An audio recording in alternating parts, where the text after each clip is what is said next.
오늘은 킹스크로스 왕의 십자가 마가복음 강의 32번째 시간으로 믿음 없는 것을 도와주소서라는 말씀으로 나눌 때에 큰 은혜가 임하게 되기를 축원합니다. 우리는 지난주에 변화산에서 있었던 스토리를 잘 알고 있습니다. 베드로와 야고보와 요한이 엘리야와 모세가 예수님과 더불어 대화하는 그 스토리.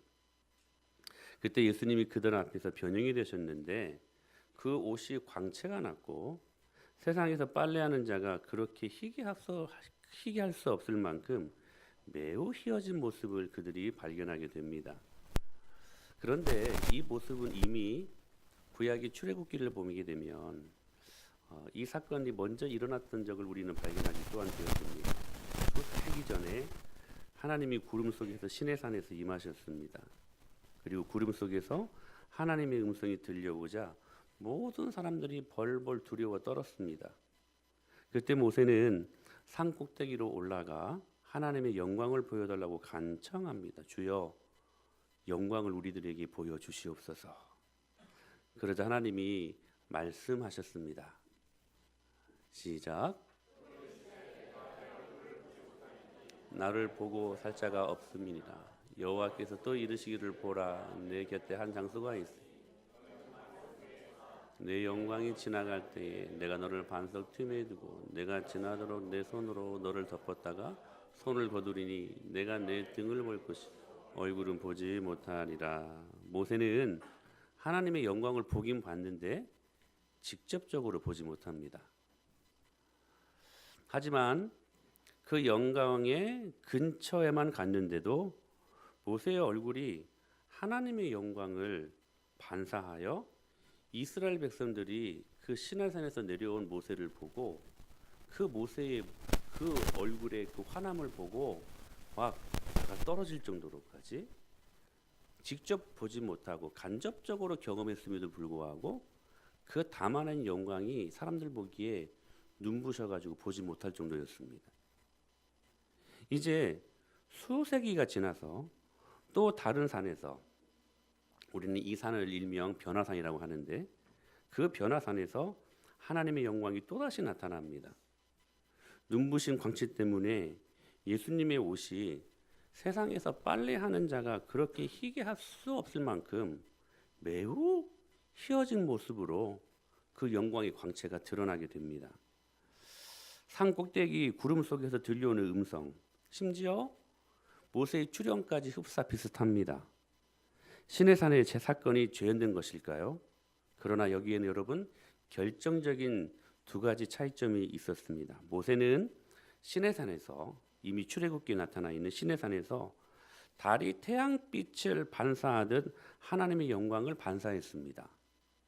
하지만 예수님은 하나님의 지극한 영광을 스스로 만들어내셨습니다. 이 결정적인 차이예요. 엘리야나 모세 같은 선지자들과 달리 하나님의 영광을 가리키지 않았습니다. 예수님은 인간의 모습을 한 하나님의 영광 자체이셨습니다. 그래서 히브리서 기자는 이렇게 말씀하십니다. 이는 하나님의 영광의 광채시요 그 본체의 형상이시라. 주님이 영광이십니다. 근데 여기는 또 한 가지 차이점이 있었습니다. 그게 뭐냐면 베드로와 요한과 야고보가 하나님의 면전에 서고도 죽지 않았습니다. 구약 성경에 그리고 구약을 살았던 사람들은 하나님의 얼굴을 볼 수 없었습니다. 왜냐하면 그 거룩하심 앞에 죄인들이 설 수 없었기 때문에. 그래서 감히 하나님께서 그 죄인들에게 얼굴을 보여주시지 않습니다. 오늘 이 모세 역시 하나님의 얼굴을 직접 보지 못합니다. 주님, 저에게 영광을 보여주시옵소서. 그렇게 간청하니까 하나님이 하는 수 없이 그냥 지나가시면서 등 한쪽만 살짝 보여주실 뿐 하나님의 영광을 직접 보여주시지 않습니다. 왜? 그 하나님의 얼굴을 보면 죽기 때문에. 그런데 오늘 베드로와 요한과 야고보는 하나님이신 예수님을 눈으로 직접 보았습니다. 그리고 그 하나님의 부드러운 음성을 직접 들었습니다. 얼마나 큰 축복이었을까요? 그런데 죽지 않았습니다. 오히려 그 하나님의 영광은 그들을 살리는 능력이 되었고, 사랑하는 여러분, 그 영광을 담고 있는 하나님의 교회는 우리를 살리는 능력입니다. 이것이 신약교회가 담아내야 할 하나님의 영광이라는 사실입니다. 교회는 근본적으로 하나님의 쉐키나이, 영광, 하나님의 임재로 충만한 곳입니다. 저는 여러분들이 교회 문을 딱 열고 들어올 때부터 하나님의 영광, 영광이라는 단어를 어떤 성경본에서는 웨이트라고 말합니다. 무게. 그 하나님의 영광의 무게에 압도될 수 있게 되기를 축복합니다. 압도하는 하나님의 은혜. 그러므로 근본적으로 하나님의 교회는 영광으로 충만한 것, 그 영광이 우리의 죄를 불태우고 그 영광이 우리의 더러움을 깨끗게 하시고 그 영광으로 말미암아 우리의 연약함을 고치신다는 사실입니다. 베드로는 이 하나님의 영광을 직접 목격하고 그러나 잠시 착각에 빠집니다. 이 영광을 주신 목적을 오해합니다. 그래서 뭐라고 말합니까? 주여 여기가 좋사오니, 우리 초막 셋을 지어서 여기서 천년 만년 그냥 여기서 안주하고 편안하게 살면 너무 좋겠습니다. 사랑하는 여러분, 하나님께서 교회에 하나님의 영광을 부어주시는데 그 영광을 부어주시는 이유는 그냥 자신만 편안하고 안락하게 십자가가 뭐고 고난이고 뭐고 주님의 고난의 길 가겠다는 것 좀 생략하고 그냥 뛰어넘어 영광 속에 그냥 천년 만년 초막 짓고 영원히 살라고 주신 게 아니라는 사실입니다. 그래서 우리의 이 머물러 안주하고 싶은 마음을 주님께서 아시고 계속해서 떠나라 내려가라 말씀하신 것입니다. 그러시면서 산 아래로 내려오십니다. 산 아래에 지금 무슨 일들이 벌어지고 있었는가? 오늘 우리가 읽었던 본문의 내용 아닙니까? 귀신 들린 아이와 씨름하고 있었던 영적인 전쟁을 치르고 있었던 제자들의 모습을 보게 하십니다. 그 귀신 들린 아이의 상태는 정확히 세상의 모습 같습니다. 18절에 이렇게 이 귀신 들린 아이의 모습을 증거하고 있죠. 시작.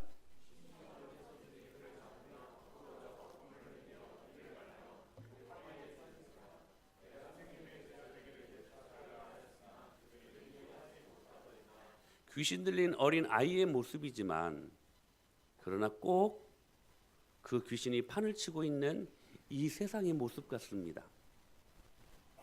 거꾸러지고 거품을 흘리고 서로에게 이를 갈고 그리고 파리해지는 그러한 우리들의 모습들. 여러분, 이게 세상의 모습 아닙니까? 지금 산 위에서와 산 아래의 모습이 너무 달라요. 산 위의 모습은 하나님의 영광, 능력. 그래서 베드로가 여러분 그 영광이 너무 좋아가지고 그 영광에 취해가지고 주여 여기 있는 것이 좋사오니 우리 여기서 그냥 사십시다. 무슨 십자가고 고난이고 뭐 그런 건 말씀하십니까? 근데 주님은 계속 산 아래로 내려가라고 말씀하시지요. 근데 여러분 산 아래의 모습이 어떤 모습이었습니까? 귀신이 판을 치는 산 아래서의 모습을 발견하게 되어집니다. 사랑하는 여러분, 기억하십시오. 이게 우리의 신앙생활의 주 무대입니다. 왜 예수님께서 당신의 몸된 교회에 하나님의 영광을 부어주셨는가? 이 하나님의 찬란한 영광으로 이 귀신으로 말미암아 뒤덮여 있는 세상을 치유하시라고. 할렐루야. 여러분, 그렇다면 교회는 어디로 가야 됩니까? 산 아래로 가야만 합니다. 뒤틀리고 서로 싸우고 서로 속이고 속고 거품이는 이 세상 속에 교회는 계속해서 들어가야 된다는 사실입니다. 저는 예배를 통해 충만한 하나님의 영광으로 여러분 모두가 하나님의 은혜를 경험하실 수 있게 되기를 축원합니다. 사랑하는 여러분, 예배에 실패하면 한 주간을 반드시 실패합니다. 예배에 성공하셔야만 합니다. 여러분, 우리가 일주일 사는 세상이 여러분 만만하지 않지 않습니까? 결코 사는 것이 쉽지 않습니다. 우리의 힘으로 아무런 그 세상을 이길 수 있는 자원을 공급받지 않고서는 우리는 여러분 반드시 필패하게 되어 있습니다. 단 한 가지, 세상을 이길 수 있는 한 가지 방법, 주일 예배를 통하여 하나님의 영광으로 충만하는 것입니다. 그 영광이 일주일을 살아갈 수 있는 주님이 공급하시는 유일한 자원이라는 사실입니다. 사랑하는 여러분, 오늘 이 예배를 통하여 하나님의 풍성한 영광으로 충만해질 수 있게 되기를 축복합니다. 여러분, 예배에 생명 걸어야 돼요. 예배에 생명 걸어야 돼요. 그리고 그 담아낸 하나님의 영광으로 가정으로 들어가십시오. 주님이 주시는 하나님의 영광을 담아내고, 여러분 담아낸 영광을 가지고 여러분 직장으로 들어가십시오. 우리 공부하는 아이들은 그 영광을 가지고 여러분 학교로 들어갈 수 있어야만 합니다. 그리고 그 영광을 선포하시고 치료하고 고치십시오. 그 사명을 저와 여러분들에게 허락하셨다는 사실. 그런데 오늘 본문에 보면 이 하나님의 영광을 드러낸 한 가지 도구를 주님께서 우리들에게 말씀하십니다. 여러분, 오늘 본문을 보면 한 사건이 발생하죠. 귀신 들리는 아이 때문에 난리가 났습니다. 그러나 여러분, 이 귀신이 어떤 귀신이었냐면 말 못하고 못 듣는 귀신이었습니다. 여러분, 굉장히 중요한 말씀이에요. 말 못하고 못 듣는 귀신. 사랑하는 여러분, 예수님이 살아 계십니다. 그런데 사단도 살아 있습니다. 그것을 여러분 인지하시고 살아야 돼요. 오늘 또 이 예배에 하나님께서 풍성한 은혜를 주시고 영광을 주시는 이 치열한 하나님의 영광이 임하는 이 시간에 치열한 영적인 전쟁이 일어나고 있음을 믿음의 눈으로 볼 수 있게 되기를 축복합니다. 그래서 악한 원수 마귀 사단은 하나님의 말씀을 듣지 못하게 합니다. 다 마귀가 하는 짓입니다. 여러분, 오늘 이 단에서 선포된 하나님의 말씀이 들리십니까? 이 말씀이 여러분들의 가슴 속에 여러분 가슴을 찌르고 여러분의 내면을 여러분 갈아엎는 축복의 말씀이 될 수 있어야만 합니다. 그런데 악한 원수 마귀 사단은 그 말씀을 못 듣게 해요. 여러분, 하나님의 말씀을 못 듣게 하는 귀신이 있습니다. 오늘 예수님의 이름으로 명령하노니 떠나가라. 떠나갈지어다. 여러분 마음 안에 허용하지 마십시오. 허용하지 마십시오. 하나님의 말씀을 듣고 하나님을 보지 못하게 하는 귀신이 있어요. 블라인디드, 혼미케 한다고 하죠. 우리 눈은 완전히 가리웁니다. 그래도 영적인 일을 영적인 일로 분별하지 못하고 현상만 바라보면서 그렇게 나가 떨어지는 사람들이 얼마나 많은지. 사랑하는 여러분, 오늘 그 귀신이 오늘 이 자리에 활발하게 움직이고 있습니다. 성령님이 예배를 통하여 충만하게 열정적으로 여러분 움직이시지만 그 영광을 가로채기 악한 원수 마귀 사단도 움직이고 있다는 사실들을 기억하십시오. 그리고 여러분, 하나님의 말씀이 들리지 않는 것으로 여러분들을 자극할 때 예수님의 이름으로 이기십시오. 그리고 여러분 제거하십시오. 말씀이 들려야만 합니다. 말씀이 들려야 돼요. 마가복음 4장에서 네 가지 마음밭을 말씀하시죠. 어떤 밭입니까? 길가, 돌짝, 가시떨기, 좋은 밭. 네 가지 마음밭 같지만 결국에는 여러분 길가, 돌짝, 가시떨기는 나쁜 밭이고 좋은 밭 둘 중에 하나입니다. 근데 여러분 길가밭을 뭐라고 소개합니까? 시작.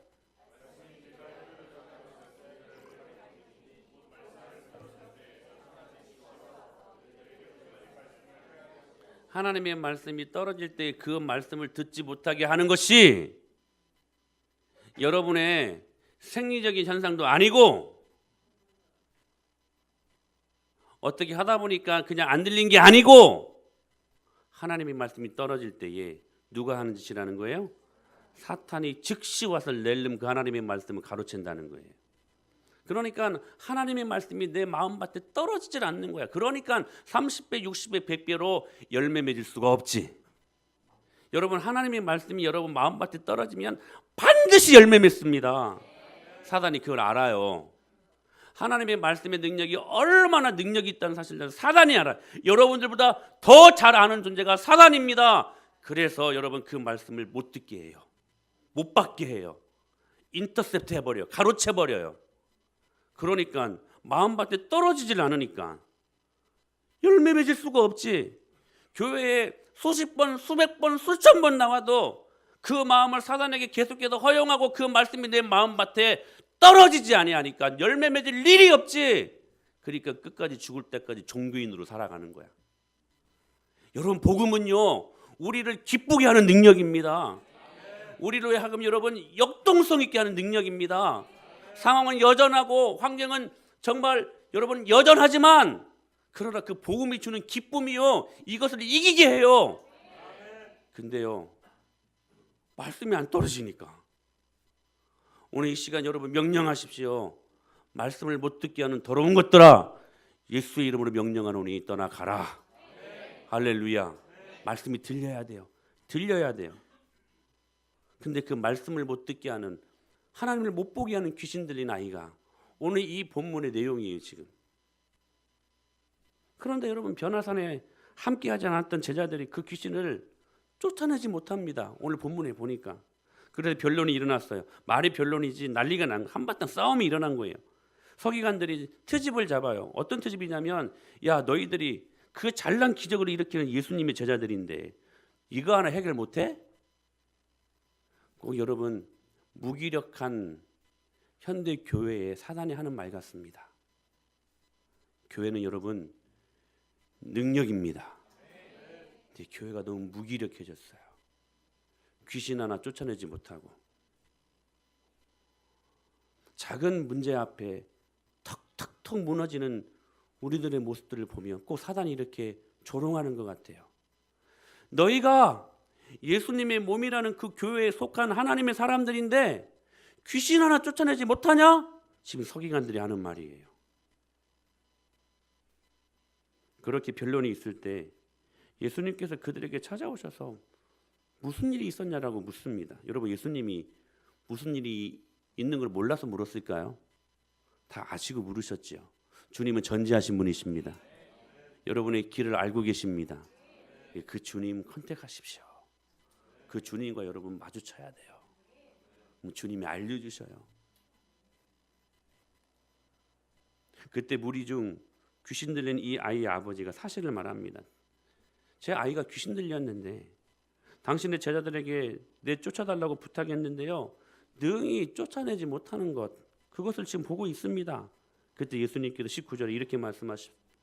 이 믿음이 없는 세대요, 이 믿음이 없는 세대, 한탄하십니다. 그렇게 말씀하신 뒤에 그 아이를 데려오라고 합니다. 그 귀신 들린 아이가 딱 예수님 앞에 나타나자마자 경련을 일으킵니다. 파르르 떱니다.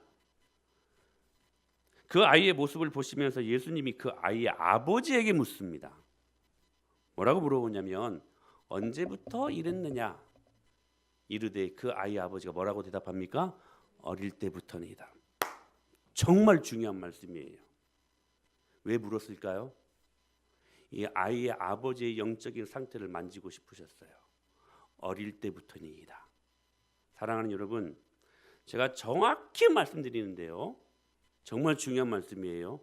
정상적인, 절대로 정상적인 하나님을 잘 섬기는 그 가정에서 귀신 들린 아이가 나올 수 없습니다.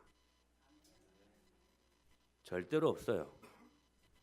아이가 오늘 본문에 보면 어릴 적부터, 어릴 때부터, 지금 그걸 말씀하게 하신 거예요. 지금 예수님이 아버지로 하여금 어릴 때부터 부모가 술 마시고 부부싸움하고 때려 부수고 바람피고 역기능적인 가정을 이루었기 때문에 이 아이가 귀신 들렸다라는 사실이에요. 그런데 이 아버지의 왈, 자기가 뭐 잘못한 줄 모르고 제자들이 귀신 못 쫓아낸 것만 트집 잡고 괜히 엄한 데다가 지금 책임을 전가하고 있는 이 아이의 아버지를 주님은 만지고 싶으셨던 것입니다. 네 아이 잘못된 거 너 때문이다, 그거 말씀하시는 거예요. 그러면서 하는 말, 그것도 모르고 22절에 이 아이의 아버지가 뭐라고 말을 하냐면 이렇게 말합니다. 시작.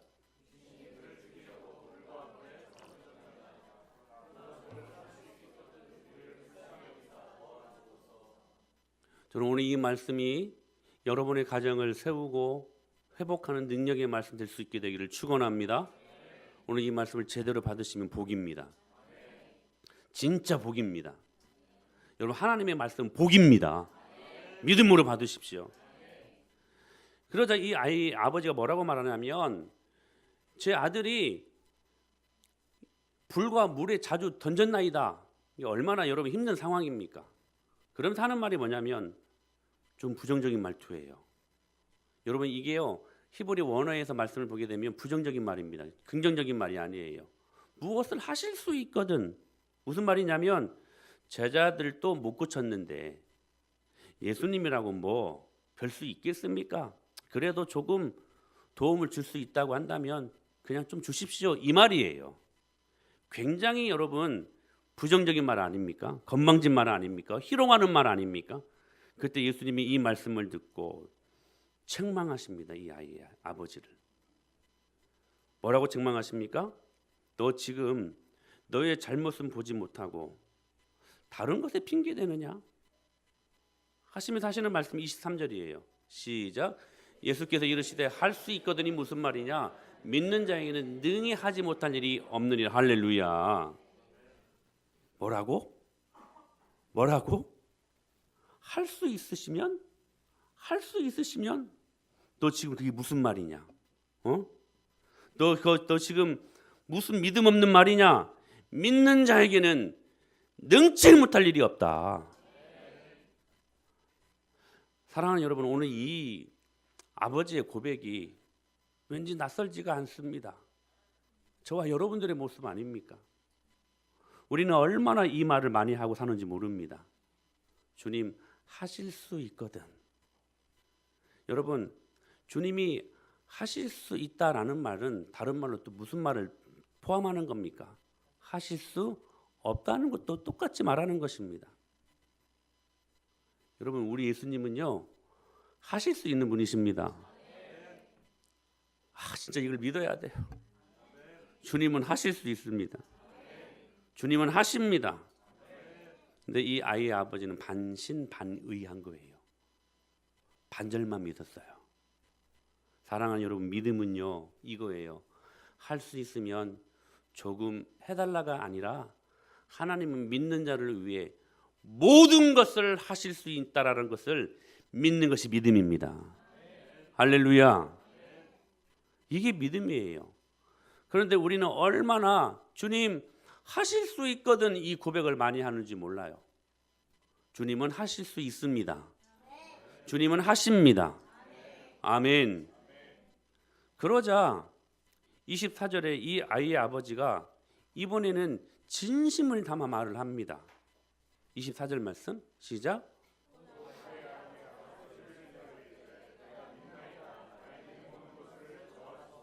그가 소리를 질러 이르되 내가 믿나이다, 내가 믿습니다 하는 말이었어요. 그러면 여러분 그 믿음으로 쭉 가야 되잖아요. 그잖아요. 그런데 믿습니다 하고 나서 뭐라고 말해요? 나의 믿음 없는 것을 도와주소서. 믿습니다 했는데 믿음이 없대요. 여러분, 이게 말이 됩니까? 나의 믿음 없는 것을 도와주소서. 이중적 아닙니까 여러분? 위선적 아닙니까? 귀신 들리는 이 아이의 아버지가 믿습니다 해놓고 나의 믿음 없음을 도와주소서. 이게 무슨 말이에요? 앞뒤가 안 맞잖아요. 여러분 생각해 보세요. 제자들이 지금 믿음이 없어가지고 귀신을 못 쫓아냈잖아요. 믿음의 문제 아닙니까? 지금 이 귀신 들린 아이의 아버지도 믿음이 없다고 지금 고백하고 있지 않습니까? 그러면 당연히 이 화두가 여러분 무엇으로 번져나갑니까? 믿음의 문제로. 너 귀신 쫓아내는 일은 너 다음 일이다. 너 믿음부터 가져야 되겠다. 여러분, 그게 순서 아닙니까? 믿음 없어서 제자들도 귀신 못 쫓아냈고, 믿음이 없어가지고 믿음 달라고 지금 도와달라고 지금 요청하고 있으니까 너 믿음부터 가져야 되겠다. 그리고 난 다음에 내가 귀신을 쫓아내겠다. 여러분, 이게 순서 아닙니까? 이게 순서예요. 그런데 믿음 없는 세대에 한탄하셨던 그 예수님이 믿음 없는 것을 도와달라고 하는 이 아이의 아버지의 요청에 즉시 응답하고 귀신을 쫓아내 주십니다. 도대체 여러분 본문에서 말하는 믿음은 무엇으로 시작되는 것일까요? 무슨 말에 이 아이의 귀신을 쫓아내셨을까요? 분명히 믿음의 문제를 컨택하시는데 믿음의 문제를 이야기하지 않고 바로 귀신을 쫓아내셨어요. 도대체 무슨 말이 예수님의 가슴에 담아졌을까? 예수님의 마음을 만지셨을까? 사랑하는 여러분, 이 말이었어요. 나의 믿음 없음을 도와주소서. 믿음은 무엇으로 시작되느냐? 우리가 믿음하면 자기 힘에 대한 자신감, 포부라고 생각하는데 그게 믿음이 아니래요. 그게 믿음의 시작이 아니래요. 믿음의 시작이 뭐냐? 자신의 연약함을 고백하는 것으로부터 믿음이 시작된다는 거예요. 아이의 아버지가 믿습니다 하는 말이 이중적 위성적인 고백이 아니라 주님 믿고 싶습니다 하는 그 고백. 근데 여러분 이 고백이 사실이에요. 진짜 믿고 싶었어요. 그래서 아들을 살리는데 여러분 믿으면 된다고 하니까 아버지가 뭘 못하겠어요. 내가 믿습니다 했는데 정직하게 하나님 앞에 자기 내면을 드러내 보인 거예요. 내가 믿습니다 했는데 계속 의심이 드는 거야. 하나님 아버지 제가 믿습니다. 오늘 또 이 말씀에 우리가 아멘 하지 않습니까? 여러분 아멘입니까? 아멘 하는데 안 믿어져. 계속 의심이 들어. 계속 의심이 들어. 그래서 고백하기를 주님 저 진짜 믿고 싶은데 저에게 믿음이 없습니다. 계속 흔들립니다. 계속 의심이 들어요. 저 이거 어떻게 하면 좋을까요? 안 믿겨집니다. 지금 그 뜻이에요, 여러분. 그래서 이 아이의 아버지가 뭐라고 말을 하냐면 저의 믿음 없음을 도와주시옵소서. 그때 예수님께서 즉시 고쳐주셨습니다. 다시 말해 믿음은 자기의 연약함, 안 믿겨지는 그 연약함을 정직하게 고백하는 것으로부터 그 믿음이 시작된다는 사실이에요. 자기 체면 때문에 안 믿겨지는 것을 그냥 우격다짐으로 나가는 것이 믿음이 아니라 믿습니다. 아무리 100번을 외쳐도 내 안에 들어오는 여러분 그 의심과 그 한계를 경험하지 않습니까? 이것을 그대로 정직하게 주님 앞에 표현하면서 나의 믿음 없음을 주님 불쌍히 여기시고 도와주시옵소서. 주님 앞에 정직하게 여러분의 연약함을 내려놓는 그 순간 그것이 믿음의 시작이라는 거예요. 사랑하는 여러분, 오늘 우리 하나님 앞에 척하지 마십시다. 하나님 앞에 여러분 정직하게 우리 서십시다. 그리고 여러분의 정직한 연약함을 주님 앞에 내려놓으시기를 바랍니다. 주님이 그것을 기뻐하신다는 거예요. 그것을 믿음이라고 하는 거. 지금 그 믿음으로 그 아들의 귀신을 주님께서 쫓아주신 것입니다. 약함을 고백하는 믿음. 바울은 고린도전서 2장에서 자신의 연약함을 들춰냅니다. 우리가 신앙의 모델로 바울을 삼지 않습니까? 여러분 천하의 바울 아닙니까? 노래에서도 우리가 예수님처럼 바울처럼 그렇게 살 수 없을까 하면서 바울의 신앙을 본받으려고 하지 않습니까? 위대한 복음 전도자, 정말로 겁없이 거침없이 하나님의 능력의 말씀을 선포했던 여러분 위대한 복음 전도자 아니었습니까? 우리가 그렇게 바울을 생각하는데 사실은 복음 증거하는 자신의 모습 속에 이런 모습이 있었다라고 본인이 고백합니다. 시작. 내가 너희 가운데 거할 때 약하고 두려워하고 심히 떨었노라. 사실은 날마다 그 연약함 속에서, 사실은 날마다 그 부족함 속에서 그냥 바울은 그냥 가면 다 전도하고 막 가면 막 한계도 없이 하나님의 능력을 선포한 사람이라고 우리가 생각을 했는데 바울 역시 전도할 때마다 약하고 두려워하고 심히 떨었던 바울이었다라고 자신의 모습을 소개하고 있는 것입니다. 사랑하는 여러분, 우리들 안에 이런 모습들이 있지 않습니까? 위대한 하나님의 종 허드슨 테일러는 중국 선교회, 특별히 내륙 선교회 전설과 같은 사람 아니었습니까? 그가 이렇게 말합니다. 하나님이 쓰신 위인들은 모두가 연약한 사람들이었다. 멋지고 잘생기고 능력 있는 사람이 아니라 모두 한결같이 연약했던 사람들이었다. 한 번이가는 허드슨 테일러에게 기자가 묻습니다. 하나님께서 선교사님을 그렇게 위대하게 쓰신 이유가 무엇일까요? 그러자 다음과 같이 답했다고 합니다. 하나님이 마음대로 쓰실 만큼 작고 하나님께서 마음대로 흔들어 쓰실 만한 연약하고 약한 자를 찾으셨는데 바로 저를 찾으신 것입니다. 사랑하는 여러분, 바울이 사역했던 시기는 정치적인 배경은 로마였고 문화의 배경은 그리스 문명이 있었습니다. 바로 그 그리스에서 철학이 시작되었고, 철학은 여러분 인간의 이성과 탁월함과 지혜를 나누지 않습니까? 그래서 여러분 이 철학적인 지혜를 나누기 위해 함께 발달한 게 수사학이었고 웅변학이었습니다. 즉 논리적인 자신의 의견을 웅변으로 잘 피력하는 사람이 인정받고 그리고 성공하는 시대였습니다. 그런데 복음을 전하는 바울의 말이 어눌했다고 성경은 증거하고 있습니다. 얼마나 설교를 따분하게 했으면 유도고라는 청년이 졸다가 여러분 땅에 떨어져서 죽습니다.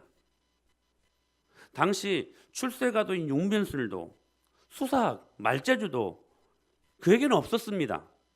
그런 바울이 당시 문화권에 도무지 이해할 수 없는 고백, 즉 자신의 연약함을 드러내고 있었다는 사실이에요. 당시 문화권과 지금도 마찬가지지만 사람들은 자신의 그 연약함을 감추려고 했던 시대였습니다. 지금도 마찬가지. 여러분 이력서를 쓰는데요. 나는 정신병원에 입원한 경력이 있었으면 누가 씁니까? 있어도 안 쓰지. 그렇지 않습니까, 여러분? 우리 부모님들이 무당이었습니다. 여러분 이런 말들을 누가 씁니까? 스펙에 자신의 연약함을 감추려고 하는 것이 여러분 인간의 본성 아닙니까? 그런데 바울은 그 연약함을 드러내요. 여러분 저는 여기에 복음의 역설적인 능력이 있다고 믿습니다. 여러분 복음은 나의 과거의 상처와 아픔을 오늘 내가 자랑하게 하는 능력임을 믿습니다. 이게 복음의 능력이야. 그러면서 여러분 이용기 선교사님이 쓰신 내려놓음이라는 책에 아주 중요한 말을 합니다. 우리 교회에도 책이 있는데 이렇게 말합니다. 하나님은 일부러 우리의 약점을 드러내시는 분이 아니시다. 그러나 이 정말 중요한 말이에요. 우리가 약점을 가리려고만 할 때 오히려 우리가 명예욕이라는 올무에 걸려 하나님이 원하시는 모습으로 자라지 못할 수가 있다. 우리가 약점까지 하나님 앞에 내려놓을 때 하나님은 그것을 가려주시고 그분의 영광으로 그것을 바꾸어 주신다. 사랑하는 여러분, 여러분의 약점, 연약함이 무엇입니까? 하나님 앞에 정직하게 고백하십시오. 그래서 진짜로 건강한 공동체는 그 공동체 안에서 자신의 연약함을 마음껏 말할 수 있는 공동체입니다. 이것이 우리의 믿음의 출발이라는 거. 그런데 귀신을 쫓아내지 못해 톡톡히 창피당한 제자들이 예수님께 조용히 질문합니다. 이렇게 말합니다. 시작.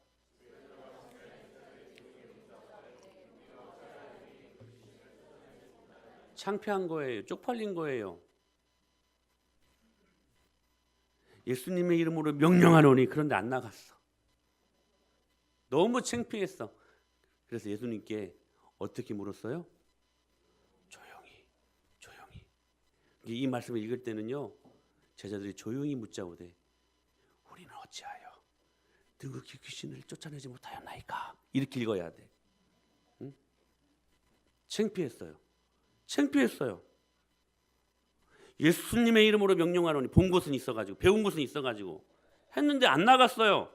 된통 굴욕을 당한 제자들이 예수님께서 그 귀신을 쫓아내신 것을 보고 조용히 묻습니다.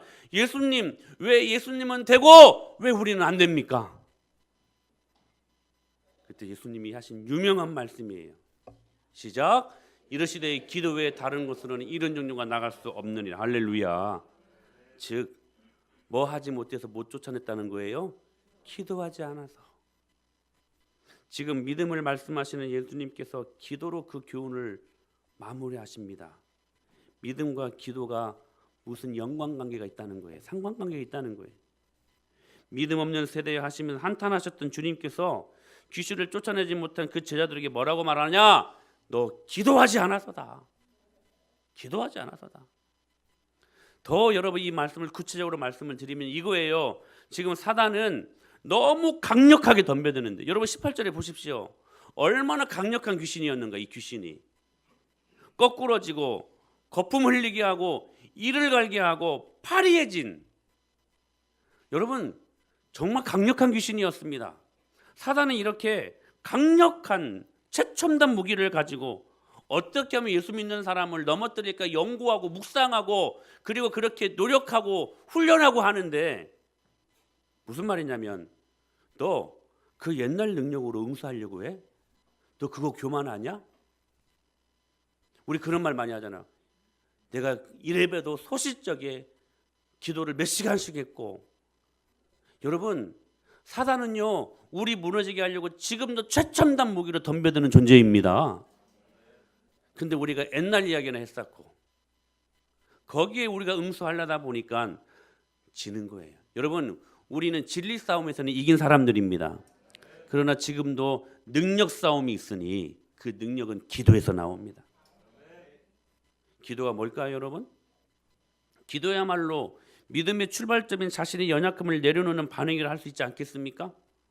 왜 우리가 여러분 새벽마다 그렇게 급속맞게 기도합니까?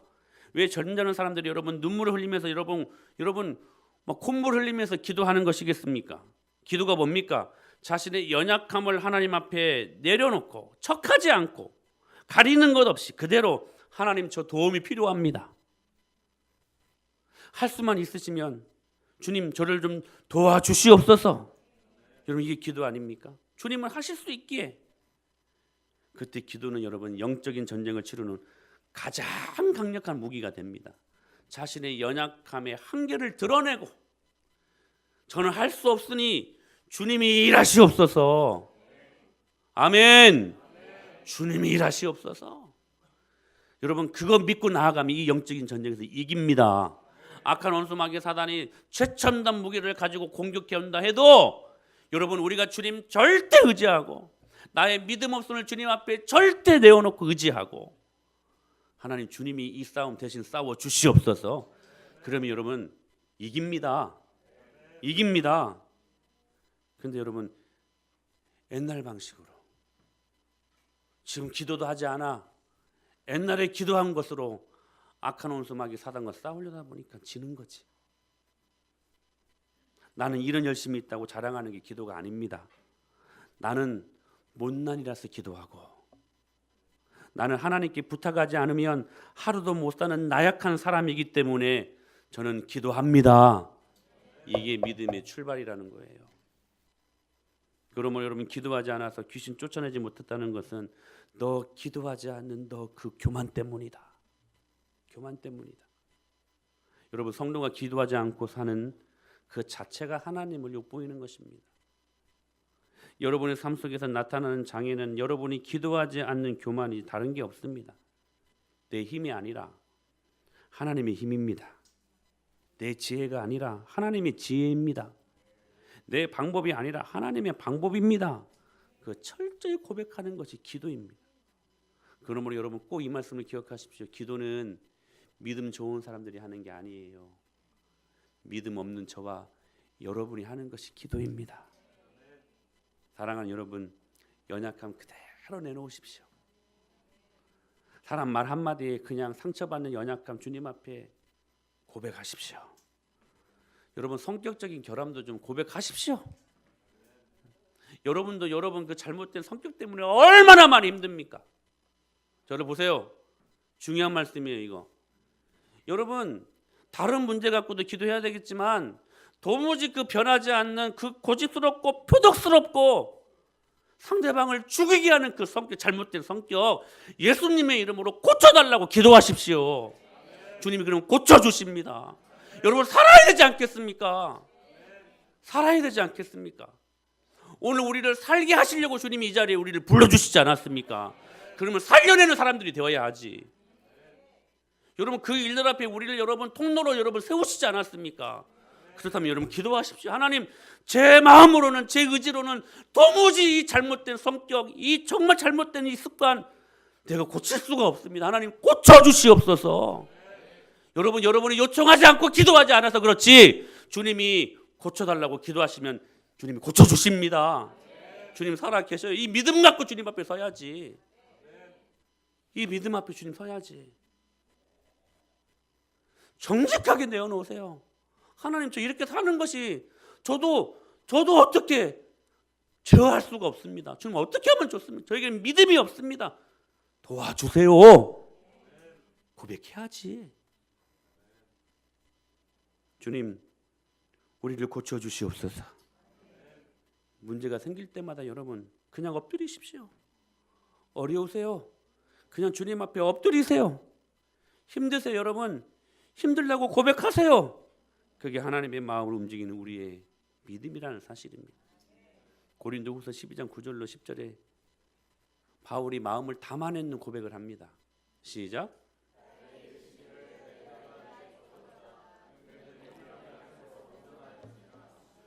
그러므로 도리어 크게 기뻐함으로 나의 여러 약한 것들에 대하여 자랑하리니 이는 그리스도의 능력이 내게 머물게 하려 함이라.